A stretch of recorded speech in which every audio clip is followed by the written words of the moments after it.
Good morning बच्चों। तो कैसे हो आप सभी लोग। मैं हूं चेतन चतुर्वेदी और आप देख रहे हैं CHC education by Chetan sir. तो आपका बहुत बहुत स्वागत है हमारे यूट्यूब चैनल पर।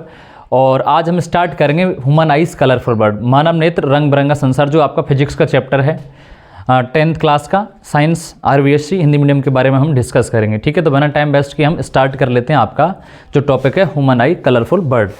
देखो, जो ह्यूमन आई और कलरफुल बर्ड है ये एक थ्योरेटिकल चैप्टर है, ज़्यादा इसमें कॉन्सेप्ट नहीं है। तो इसमें ह्यूमन जो अपने पास ह्यूमन आई है उसकी स्ट्रक्चर के बारे में हमको डिस्कस करना है, इससे रिलेटेड जो डिजीज़ें हैं वो पढ़नी है, और वर्ण विक्षेपण है, प्रकीर्णन है, और कुछ भी नहीं है। कुल मिला के थ्योरेटिकल चैप्टर है। थोड़ा सा आपके कॉन्सेप्ट हैं, जो मेन कॉन्सेप्ट मैं आपको पूरा का पूरा इस वीडियो लेक्चर के अंदर पूरा कवर करा दूंगा। बाकी की आप जो इससे पहले वाला जो चैप्टर है परावर्तन अपवर्तन, रिफ्लेक्शन एंड रिफ्लेक्शन, वो ज़रूर पढ़ें क्योंकि उससे आपका पूरा बेस कंप्लीट हो जाएगा। ठीक है, तो हम स्टार्ट कर लेते हैं मानव नेत्र और रंग बिरंगा संसार, यानी आपका जो चैप्टर है मानव नेत्र। तो सबसे पहले हम ह्यूमन आई की बात करते हैं। मानव के अंदर क्या होता है, 5 ज्ञानेंद्रियां होती हैं, उनमें से अपने पास एक आई आती है, यानी अपने पास आँख आती है। तो मानव की जो आँख है इसका फंक्शन क्या है, सीइंग पॉइंट, ये हमको वस्तुओं को दिखाता है, हम तो वो सारी चीज़ें हम डिस्कस करते हैं। ठीक है ना। तो पहली बात तो जो मानव के नेत्र होते हैं, मानव के नेत्र आपके जो स्कल है, स्कल मतलब खोपड़ी, खोपड़ी के अंदर पाए जाते हैं, और संख्या होती है इनकी बच्चों 2 संख्या इनकी होती है। अब हम इसकी देखते हैं स्ट्रक्चर। तो जो मानव का नेत्र है वो कुछ इस प्रकार का आपको दिखाई देता है। मानव का जो नेत्र है इसके अंदर आपको 3 लेयर आपको दिख रही होंगी। एक मैं इसको ये वाली और ये वाली। जो सबसे बाहरी भाग होता है नेत्र का, जो सुरक्षा का काम करता है, यानी जो नेत्र का सबसे बाहरी भाग है जो प्रोटेक्ट का काम करता है, सुरक्षा का काम करता है, उसे हम बोलते हैं श्वेत पटल। क्या कहते हैं? श्वेत पटल कहते हैं। दूसरी बात, श्वेत पटल के बाद में जो लेयर पाई जाती है जो काले रंग की होती है उसे कहते हैं हम रक्तक पटल। क्या कहते हैं भाई? उसे हम रक्तक पटल कह देते हैं। और नेत्र का सबसे आंतरिक भाग जिसे हम कहते हैं क्या, आपका रेटिना या दृष्टि पटल, जहाँ पर आपका प्रतिबिंब का निर्माण होता है, हम उसे दृष्टि पटल या रेटिना कह देते हैं। ठीक है ना। अब उसके बाद में अपने पास कुछ इसके भाग हैं, जैसे कि पक्षमावी सिरा है, इसे हम पक्षमावी पेशियाँ भी बोलते हैं, पक्षमावी पेशियाँ, या इसका दूसरा नाम है सिलेरी पेशियाँ, सिलेरी पेशियाँ। ठीक है ना। अंध बिंदु है, पीत बिंदु है, आपके पास में आइरिस है, जैसे आप तारा कहते हो। ठीक है। कॉर्निया है, पुतली है, और नेत्र लेंस है। ज़्यादा कुछ इसमें है नहीं है। ये प्रकाश का सिरा है, जहाँ से आपकी जो नेत्र है उसके अंदर प्रकाश क्या करता है, प्रवेश करता है। और ये जो पूरा वाला भाग आपको दिख रहा है इसे कहते हैं काचाभ द्रव। काचाभ द्रव और जलीय द्रव में ज़्यादा अंतर नहीं होता है। जलीय द्रव इसके आसपास वाले जो रूम है वहाँ पर जो पाया जाता है। ठीक है ना। अब हम बात करते हैं नेत्र लेंस की। तो मानव नेत्र के अंदर उत्तल प्रकृति का लेंस पाया जाता है। किस उत्तल प्रकृति का जो लेंस है वो पाया जाता है, जहां पर क्या होता है, प्रतिबिंब का निर्माण होता है। अब आपके पास में जैसे 2 बिंदु हैं, एक तो अंध बिंदु है और एक है पीत बिंदु। जैसे आपको कुछ नहीं करना है, एग्जाम में केवल इतना देखना है, इतना बताना है कि जैसे क्वेश्चन आ जाता है कि मानव नेत्र की संरचना बनाकर विभिन्न भागों का वर्णन कीजिए, तो आपको स्ट्रक्चर ड्रॉ करनी है। उसके बाद में उसके पार्ट्स लिखने, जैसे श्वेत पटल है, रक्तक पटल है, कोरोइड है, या आपका रेटिना है, प्रकाश सिरा है, नेत्र लेंस, आइरिस, पक्षमावी पेशियां, पीत बिंदु, अंध बिंदु। अब हम बात करते हैं अंध बिंदु पीत बिंदु की, कि अंध बिंदु और पीत बिंदु क्या होते हैं। तो दृष्टि पटल, दृष्टि पटल मतलब रेटिना, जिसे हम नेत्र का पर्दा भी कहते हैं, यानी पर्दा, हाँ, जिस ऐसा बिंदु जहां पर अस्पष्ट प्रतिबिंब बनता है, यानी क्लियर प्रतिबिंब नहीं बनता है, उस बिंदु को कहते हैं हम अंध बिंदु। क्या कहते हैं? अंध बिंदु कहते हैं। और नेत्र का वह भाग या दृष्टि पटल का वह भाग जहां पर क्लियर प्रतिबिंब बनता है, स्पष्ट प्रतिबिंब बनता है, सुदर्शन प्रतिबिंब जिसे हम कहते हैं, उसे बोलते हैं पीत बिंदु। ठीक है। 2 प्रकार के अपने पास बिंदु होते हैं। अब हमारे पास में एक शब्द आता है कॉर्निया और एक आता है पुतली। ये नेत्र के बहुत ही महत्वपूर्ण भाग होते हैं। नेत्र दान करते समय कॉर्निया वाले जो पार्ट्स है इसका दान दिया जाता है। जैसे कई बार क्या होता है कि व्यक्ति अपने नेत्र का दान करते हैं, कुछ मतलब मृत्यु के बाद उनकी नेत्रों को निकाला जाता है तो कॉर्निया वाले पार्ट्स को रखा जाता है। मृत्यु के बाद में जो जीवित पार्ट्स रहता है वो कॉर्निया अपने पास रहता है। अब आइरिस का जो फंक्शन क्या है, जैसे कि मैं बता रहा था अभी कि आपके पास में जो दृष्टि पटल है, दृष्टि पटल का जो उभरा हुआ भाग है उसे हम कहते हैं कॉर्निया। और कॉर्निया के ऊपर नेत्र लेंस, या जिसे हम नेत्र गोलक भी कहते हैं, यानी गोलाकार फॉर्म में पाया जाता है, उसके ऊपर जो भाग होता है उसको हम पुतली कह देते हैं। पुतली और आइरिस का मीनिंग क्या होता है कि कई बार क्या करते हैं हम कि जब अधिक प्रकाश में रहते हैं, कम प्रकाश में रहते हैं, तो प्रकाश की सुग्राह्यता यानी हमारे नेत्रों के अंदर जो प्रकाश जाता है उसको हमें कितना लेना है और कितना नहीं लेना है, ये डिपेंड करता है इस पार्ट से। यानी जैसे हम कई बार टेलीविज़न देखते हैं और टेलीविज़न देखते समय अचानक से टेलीविज़न बंद हो जाता है, टीवी देखना बंद कर देते हैं, तो हमारी नेत्रों के सामने कुछ देर के लिए उसका जो पॉइंट है, जो जिस चीज़ को हम देख रहे हैं वो प्रतिबिंब बन जाता है। तो उसके कारण क्योंकि आपकी जो पुतली है वो क्या होती है, सिकुड़ जाती है, क्योंकि प्रकाश के कारण वो ऑब्जर्व उसको ज़्यादा नहीं कर पाती, इसलिए उसका आकार छोटा हो जाता है। तो ये घटना हमें जनरली देखने को मिलती हैं। पक्षमापी पेशियाँ या सिलेरी पेशियाँ, इन्हें बोलते हैं दृक तंत्रिकाएँ, जो क्या करती हैं, समंजन, जो प्रकाश की जो क्षमता है, समंजन क्षमता है, उसको अभिसारित या अपसारित करने का काम करती हैं। अपने पास एक टॉपिक और आएगा, मैं लिख देता हूँ यहाँ पर, जिसे कहते हैं हम समंजन क्षमता। पूछा गया है, मैं बार बार बता रहा हूँ, ज़्यादा कुछ इसमें है नहीं है, केवल आपको थोड़ा सा समझना है। समंजन क्षमता क्या होती है?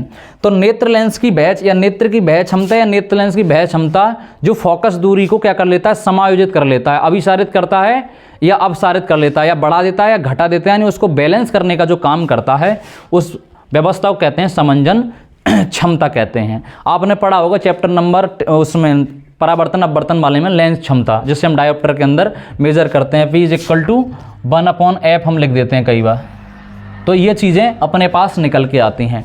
तो मानव का जो नेत्र, इसमें ज़्यादा कुछ ऐसा कुछ है नहीं है। की पॉइंट ये हैं कि जो मानव का नेत्र का व्यास होता है वो होता है 2.3 सेंटीमीटर, यानी 2.3 सेंटीमीटर में ये फैला हुआ होता है। खोपड़ी के अंदर 2 नेत्र पाए जाते हैं और उनका व्यास होता है 2.3 सेंटीमीटर। फिर आता है नेत्र लेंस का अपवर्तनांक। ये की पॉइंट है, ये आपको ध्यान रखने, जो आपके बुक में दे रखे हैं। 1.44 यानी 44 आपके पास में म्यू होता है। जो अपवर्तनांक होता है वो नेत्र लेंस का अपवर्तनांक साब होता है। अगला प्रकाश एक सिरा है, ऑप्टिकल नर्व जो इंग्लिश में जिसको कहते हैं। यहाँ से प्रकाश जाता है, प्रकाश जाने के बाद में नेत्र लेंस से टकराता है रेटिना पर और दृष्टिपटल पर, इसका प्रतिबिंब बन जाता है। प्रतिबिंब बनने से पहले हमारे रेटिना पर जाएगा, उसके बाद में सिग्नल जाएगा मस्तिष्क में और हमको प्रतिबिंब बन जाएगा और हम किसी वस्तु को स्पष्ट देख पाते हैं। तो ये है आपके ह्यूमन आई की स्ट्रक्चर और इसके पार्ट्सों का वर्णन। ठीक है, अब उसके बाद में इसमें अगला टॉपिक आता है जो इंपॉर्टेंट है, 1 नंबर में हमेशा पूछा जाता है, वो आता है नेत्र दोष। कि नेत्र दोष किसे कहते हैं, तो किसे कहते हैं, तो सुनो ध्यान से। नेत्र दोष का मतलब होता है बच्चों की कई बार नेत्र दोष वंशानुगत भी होते हैं। जैसे मैं बात करूं, इधर लिख देता हूं यहाँ पर, वंशानुगत। मैंने अभी आपको वो चैप्टर पढ़ाया नहीं है, उसको पढ़ा दूंगा 1-2 दिन में, आपका आनुवांशिकी वाला, तब वंशानुगत का भी पता चल जाएगा। वंशानुगत मतलब पीढ़ी दर पीढ़ी। कई लोगों की आँखें जन्मजात खराब होती हैं, तो वो भी दोष की श्रेणी में आता है। या कई बार हमारी लाइफ में एक्सीडेंट हो जाते हैं, ऐसे इंसिडेंट घट जाते हैं जिससे हमारी आँखें खराब हो जाती हैं, उस स्थिति को हम नेत्र दोष से जानते हैं। हमारे यहाँ पर मुख्य रूप से 2 ही नेत्र हमको नेत्र दोष देखने को मिलते हैं, एक तो निकट दृष्टि दोष, दूसरा होता है दूर दृष्टि दोष। अब देखो, निकट दृष्टि दोष को बोलते हैं मायोपिया। इसमें क्या होता है, इसमें आपको निकट की वस्तु क्या होती है, इसमें निकट जो दृष्टि दोष है, इसमें निकट की वस्तु आपको साफ दिखाई नहीं देती है, दूर की वस्तु साफ दिखाई देती है। जबकि दूर दृष्टि दोष में दूर की वस्तु साफ दिखाई देती है और निकट की जो वस्तु है वो आपको साफ दिखाई नहीं देती है। अब नेत्र के लिए जो दृष्टि बिंदु होता है वो मिनिमम होता है आपके पास में 25 सेंटीमीटर और दूर बिंदु होता है आपके पास में अनंत। यानी मिनिमम आप 25 सेंटीमीटर पर देखना स्टार्ट कर सकते हो और उसके बाद में आप जितना देखना चाहो, यानी आपका इनफाइनाइटी पॉइंट है, यानी आप जहाँ तक देख सकते हो वहाँ तक देख सकते हो। जैसे मेरे पास बुक्स है तो मैं इसको इतना क्लोज ला के देख सकता हूँ। जैसे मेरे पास में कुछ भी टॉपिक है, अपने फ़ोन देख रहे हैं हम तो हमारा जो ह्यूमन आई है उससे 25 सेंटीमीटर के मध्य में जो डिस्टेंस होती है, उस डिस्टेंस में हम उस वस्तु को या उस प्रतिबिंब को या किसी भी ऑब्जेक्ट को हम आसानी से देख सकते हैं। फिर दूसरी बात कि दूर बिंदु क्या है, कि यानी हम जितना स्पष्ट देख सकते हैं, जहाँ तक देख सकते हैं। जैसे अब हम यहाँ से चंद्रमा भी देख लेते हैं, सूरज भी देख लेते हैं, तो ये जो दूरी है ये आती हैं आपके पास में नेत्र की अधिकतम दूरी। और निकटतम और अधिकतम दूरी के मध्य की जो व्यवस्था होती है नेत्र की, उसी को हम समंजन क्षमता, मैंने बताया था कि आप इसको अभिसारित करो या अपसारित करो, उसको इसको समंजन क्षमता हम कह देते हैं। अब निकट दृष्टि दोष में क्या होता है, तो निकट दृष्टि दोष में जो प्रतिबिंब होता है वो रेटिना से पहले बन जाता है, रेटिना से पहले बन जाता है, जिससे जो आपकी वक्रता त्रिज्या है, वक्रता त्रिज्या क्या होती है, बढ़ जाती है, और वक्रता त्रिज्या बढ़ने के कारण आपकी फोकस दूरी है वो घट जाती है, जिससे प्रतिबिंब अस्पष्ट बनता है और निकट की वस्तु साफ दिखाई नहीं देती है। इसका निवारण करने के लिए हम एक लेंस का काम लेते हैं और उस लेंस का नाम है अवतल लेंस। क्या नाम है, तो अवतल लेंस की हम व्यवस्था कर देते हैं नेत्र के अंदर, डॉक्टर्स को सेटल कर देता है शल्य चिकित्सा के द्वारा, जिससे आपको निकट की वस्तु साफ दिखाई देना स्टार्ट कर देती है। दूर दृष्टि दोष में दूर की वस्तु साफ दिखाई नहीं देती है, इसमें उल्टा होता है, यहाँ पर हमने अवतल लगाया था और यहाँ पर हम लगाते हैं उत्तल। इसमें भी क्या होता है, जो आपका प्रतिबिंब है वो क्या होता है साहब, रेटिना से थोड़ा सा आगे बन जाता है, यानी रेटिना पर, एग्जैक्ट रेटिना पर नहीं बनता है, जिसके कारण आपको वो वस्तु दूर की स्पष्ट दिखाई नहीं देती है। और इसका निवारण करने के लिए हम जिस लेंस का काम उपयोग करते हैं उस लेंस का नाम है उत्तल लेंस। जैसे मैं बता रहा हूँ आपको, अपने पास ये डायग्राम, जैसे मैंने लिखा है एक बिंदु एन और ये है यहाँ पर एन डैश, तो यहाँ पर जो अपने पास कॉर्निया वाला ये वाला भाग है, सॉरी रेटिना वाला, तो इससे पहले बन गया प्रतिबिंब, यानी यहाँ पर बन गया। अब इसको लाने के लिए हम क्या करेंगे, अवतल लेंस को व्यवस्थित कर देंगे, जिससे प्रतिबिंब आसानी से बन जाएगा। दूसरी कंडीशन में यहाँ थोड़ा सा आगे बन जाता है, इसलिए हमने यहाँ पर उत्तल लेंस लगा दिया और दूरदृष्टि दोष का निवारण हो जाता है। अब निकट दृष्टि दोष और दूर दृष्टि दोष, यदि किसी व्यक्ति को दोनों ही दोषों की समस्या है, ना तो पास की दिखाई देती है और ना ही दूर की दिखाई देती है, इस स्थिति में हम द्विफोक्सीय लेंस का उपयोग करते हैं। द्विफोक्सीय लेंस का मतलब आपने देखा होगा, बहुत सारे जो वृद्ध लोग होते हैं उनके जो चश्मे होते हैं, तो आप गौर से थोड़ा सा देखना, तो उनके जो चश्मे की मोटाई होती है वो ज़्यादा होती है, लेंस थोड़ा सा बड़ा होता है, मोटा लेंस होता है, क्योंकि वहाँ पर जो आपको लेंस लगाए जाते हैं वो अवतल और उत्तल, यानी अवय उत्तल दोनों प्रकृति के लेंस लगाए जाते हैं, यानी दोनों लेंसों को मिक्स करके इस प्रकार अरेंज किया जाता है कि आपको वस्तु आसानी से दिख जाती है। और नेत्र से संबंधित जो बीमारियां हैं, जैसे कि मैं आपको बताऊं, जैसे आपके पास में एक आती है सर वर्णांधता, वर्णांधता जैसे आप बोलते हैं कलर ब्लाइंडनेस, कलर ब्लाइंडनेस। इसमें क्या होता है, जो वर्णांधता है, ये वर्णांधता आपको अनुवांशिक जो बीमारियां होती हैं उसकी श्रेणी में आती है। इसमें क्या होता है, आप जो आपके पास में एक कलर है रेड, एक कलर है ग्रीन, तो व्यक्ति ना तो रेड कलर को स्पष्ट देख पाता है, यानी वो अंतर नहीं कर पाता, उसको कलर का पता नहीं चलता है कि ये कलर कैसा है, और इस स्थिति में वर्णांधता का वो शिकार हो जाता है। और यह एक जेनेटिक डिजीज है आई के से रिलेटेड।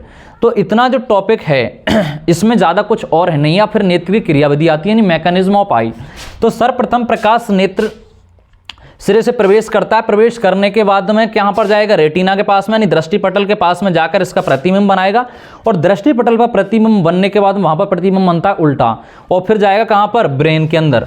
और जैसे ब्रेन में जाएगा, ब्रेन में जाने के बाद में क्या होगा भाई, आपको द्रक तंत्रिकाओं द्वारा सूचित कर दिया जाएगा, क्योंकि आपकी बॉडी के अंदर, हमारी बॉडी के अंदर कौन सा होता है, तंत्रिका तंत्र होता है, यानी नर्वस सिस्टम होता है, हमारी सारी चीज़ें कनेक्ट रहती है ब्रेन से, तो वहाँ पर हमको सूचना मिलती है और आपका प्रतिबिंब हो जाता है सीधा, और हम किसी वस्तु को आसानी से देख पाते हैं। तो हमने डिस्कस किया था मानव नेत्र, मानव नेत्र के अंदर हमने मानव नेत्र के भाग देखे थे, भाग देखा, सबसे पहला भाग श्वेत पटल, दूसरा रक्तक पटल, तीसरा रेटिना, कोरोइड, अंधबिंदु, पीतबिंदु, पक्षवायु पेशियां, आइरिस है, नेत्र लेंस है, पुतली है, कॉर्निया है, ये वाले हमने देख लिए थे। उसके बाद में हमने नेत्र दोष को डिस्कस किया, एक निकट दृष्टि दोष, दूसरा है दूर दृष्टि दोष।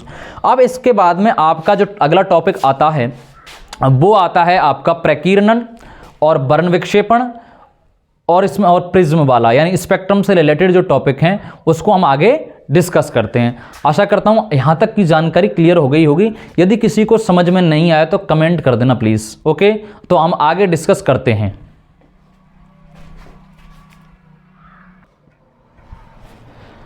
हाँ बच्चों, तो हम डिस्कस कर रहे थे वर्ण विक्षेपण। वर्ण विक्षेपण का मीनिंग क्या होता है, तो देखो सुनो ध्यान से।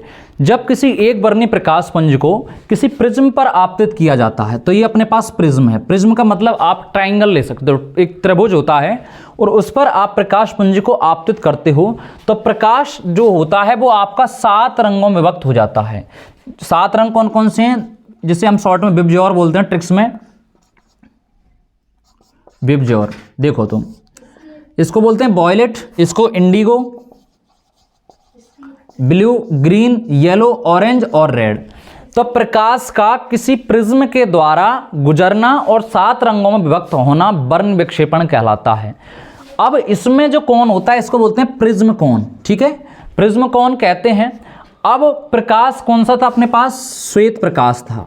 कैसा प्रकाश था? श्वेत। अब हम प्रकाश कैसे कहते हैं? देखो एक डेफिनेशन हम जनरली पढ़ते हैं कि प्रकाश वह कारक होता है जो हमको वस्तुओं को दिखाता है, यानी दृश्यत बनाता है। कुल मिला के उसको हम प्रकाश कहते हैं। तो अपने पास ये 7 रंग प्राप्त हो गए। तो 7 रंगों का विभक्त रूप, यानी ये जो पट्टी हमको प्राप्त हुई है ये वाली, इसको बोलते हैं हम स्पेक्ट्रम। क्या कहते हैं? स्पेक्ट्रम। स्पेक्ट्रम हम इसको कह देते हैं। और इसको अब किसी वस्तु है, जैसे कोई वस्तु है, जैसे हमारे पास एक वस्तु है ग्रीन कलर की। अब मान लीजिए वो क्वेश्चन आता है कि एक वस्तु है वो हरे रंग के रूप में दिखाई देती है। तो वो हरे रंग की क्यों दिखाई देती है? क्योंकि उसने अन्य जो 6 रंग हैं उनका अवशोषण कर लिया है, और आपके पास में जो ग्रीन कलर है यानी हरा रंग है उसका अवशोषण करने में वो असमर्थ है, इस कारण वह ग्रीन कलर की दिखाई देती है। तो वर्ण विक्षेपण में कुछ भी नहीं है, प्रकाश को एक प्रकाश पुंज लेना है और उस पर प्रिज्म पर उसको डालना है, प्रकाश 7 भागों में बढ़ जाता है। इस चक्र का, इस पट्टी को आप क्या कहते हो? स्पेक्ट्रम कहते हो, ठीक है ना। और यहाँ पर जो बनता है कौन, इसको प्रिज्म कौन कहते हैं यहाँ पर, ठीक है ना। ये प्रकाश की एक किरण है। उसके बाद में इसमें आपका अगला टॉपिक आता है, वो आता है अपवर्तन। अब अपवर्तन के कारण जो दैनिक जीवन में हमारे में क्रियाएं घटती हैं उनका क्या क्या एप्लीकेशन है हमारी लाइफ में, वो चीज़ें हम जनरली डिस्कस करने वाले हैं, ठीक है ना। तो हम डिस्कस करते हैं आपका अपवर्तन, जो हमारे दैनिक जीवन में होने वाली जो घटनाएं हैं, ठीक है ना। 1 मिनट के लिए पॉज करना, 1 सेकंड के लिए। हाँ बच्चों, तो हम डिस्कस कर रहे थे प्रकाश का प्रकीर्णन और अपवर्तन। ये आपका छोटा सा टॉपिक और बचा है, इसमें ज़्यादा कुछ और है नहीं है, इसमें 1-2 न्यूमेरिकल है, वो भी मैं इसी लेक्चर में आपको करा दूंगा। तो देखो प्रकाश का प्रकीर्णन क्या होता है। प्रकीर्णन का मतलब होता है कि आपका जो वायुमंडल है उसके अंदर जो अवांछित कण है, कुल मिला के जो क्रांतिक कौन है और प्रकीर्णित कौन है, उसके मान में जो उसकी वैल्यू है उसमें कहीं ना कहीं अंतर हो जाता है। इसको हम प्रकीर्णन बोल देते हैं। जैसे टिंडल प्रभाव। अब टिंडल प्रभाव मैं आपको सीधा सा बता दूं, यदि आप जैसे 11th में जाओगे तो वहाँ पर आप 2 टॉपिक पढ़ोगे, एक तो टिंडल प्रभाव, एक ब्राउनी गति, जो आप 9th में पढ़ के आए हो। टिंडल प्रभाव का मतलब क्या है कि जैसे हमारे पास में एक ये रूम है भाई, ठीक है, और ये रूम मैं बना रहा हूँ, उदाहरण के लिए समझते हैं एक रूम है और इस रूम में यहाँ पर एक खिड़की लगी है, ठीक है, और यहाँ पर कौन है भाई? आप खड़े हुए हैं, बैठे हुए जो भी हैं। तो प्रकाश किरण इस खिड़की से आ रही है, ठीक है। अब आप थोड़ा सा गौर करके देखोगे तो इसमें क्या है, आपको कुछ जो पॉइंट हैं, कुछ संरचना है वो गोलाकार रूप में ऐसे गतिशील दिखाई देंगी, स्पाइरल रूप में ऐसे दिखाई देंगी। तो जब प्रकाश की किरण, यानी जब प्रकाश में अवांछित कण जैसे कि धूल, मिट्टी वगैरह मिल जाती है तो आपको धुंधला सा प्रतीत होता है, और इस स्थिति को बोलते हैं आप टिंडल प्रभाव। क्या कहते हैं? टिंडल प्रभाव हम कह देते हैं। और एक कंसेप्ट होता है ब्राउनी गति, जो आपके सिलेबस में नहीं है पर फिर भी आप ध्यान रखना, ठीक है। ये प्रकीर्णन पे। फिर आकाश का रंग नीला दिखाई देना। आकाश का रंग है, हम जैसे ही जनरली हम देखते हैं आकाश को तो हमको नीला दिखाई देता है, तो उसका भी जो कारण है वो निकल के आता है प्रकीर्णन के कारण। फिर आता है आपका अपवर्तन। ये लास्ट टॉपिक है। अपवर्तन आपको खूब पता है, आपने खूब पढ़ा है, बचपन से हम पढ़ते आ रहे हैं कि जब कोई प्रकाश की किरण है और हमने किसी पृष्ठ पर आपतित की, अब ये वापस चली गई उसी दिशा में, तो परिवर्तन, और वो अपने मार्ग से भटक गई, विचलित हो गई, नहीं आई, इस घटना को क्या कहते हैं हम? अपवर्तन हम कहते हैं। तो अब अपवर्तन कैसे होता है? तो जैसे आपको तारों का टिमटिमाना, जैसे तारे हमको टिमटिमाते हुए दिखाई देते हैं, क्यों? कारण क्या है कि जैसे हमारे पास में ये वायुमंडल है। अब वायुमंडल में क्या है? बहुत सारे परतें हैं जैसे समताप मंडल, क्षोभ मंडल, ओजोन मंडल, ठीक है, फलाना ठिकाना। तो इन चीज़ों में जैसे प्रकाश, जब यहाँ से प्रकाश आएगा, कहाँ से? तारा यहाँ पे है, ठीक है, और जब पृथ्वी पर यहाँ पर प्रकाश आएगा तो बहुत सारे किससे गुजरेगा? लेयरों से गुजरेगा, और लेयरों से गुजरने के कारण जो प्रकाश की किरण है वो भटक जाएगी, कभी इधर चली जाएगी, कभी इधर चली जाएगी, तो लास्ट में आंशिक रूप से आएगी, और जिसके कारण आपको तारे टिमटिमाते हुए प्रतीत होते हैं। दूसरा, अग्रिम सूर्योदय और विलंबित सूर्योदय की जो चक्रिक पट्टी होती है वो लाल दिखाई देती है। उसका भी सेम रीज़न यही है, क्योंकि वायुमंडल में बहुत सारे क्या हैं आपके पास में परतें हैं, उसके कारण वो जो आपकी रेज है, किरण है, वो डिस्टर्ब हो जाती है और आपको चक्रिक पट्टिका थोड़ी सी चपटी दिखाई देती है। तो सर्वप्रथम हमने डिस्कस किया था मानव नेत्र, फिर मानव नेत्र के दोष पढ़े थे, फिर पढ़ा था हमने प्रकीर्णन, उसके बाद पढ़ा था हमने भाई आपका अपवर्तन, फिर इसके दैनिक जीवन में होने वाले उपयोग। अब एक क्वेश्चन आता है बहुत सारा, बार एग्जामों में कि खतरे के सिग्नल हैं वो जो लाल रंग के बनाए जाते हैं, क्यों बनाए जाते हैं, तो वो हम डिस्कस करते हैं।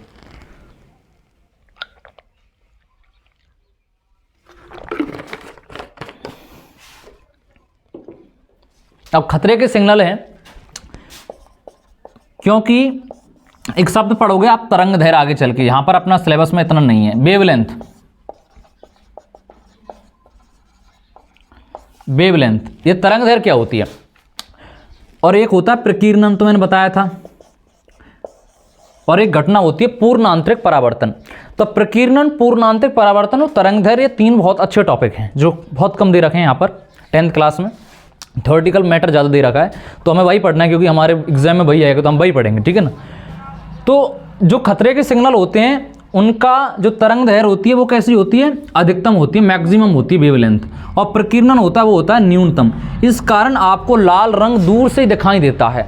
अब इसकी तुलना में हम पीला रंग को लें, बैंगनी रंग को लें, तो उनका प्रकीर्णन विचलन कम होता है, ठीक है ना।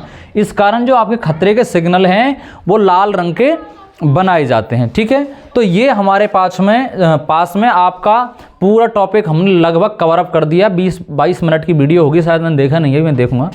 उसमें आपका पूरा टॉपिक समा गया है, कोई भी जानकारी आपसे छूटी नहीं है। और आपको लगता है कि मुझे ये टॉपिक समझ में नहीं आया, वहाँ पर आप कमेंट ज़रूर करें। अब 1-2 न्यूमेरिकल हैं, मैं वो आपको करा देता हूँ। चलिए, तो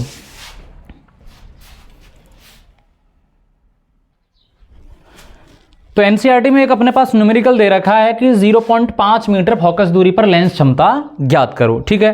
तो हम जानते हैं कि आपका P बराबर होता है 1/f। ये क्या होती है आपकी लेंस क्षमता, लेंस कैपेसिटी, ठीक है ना।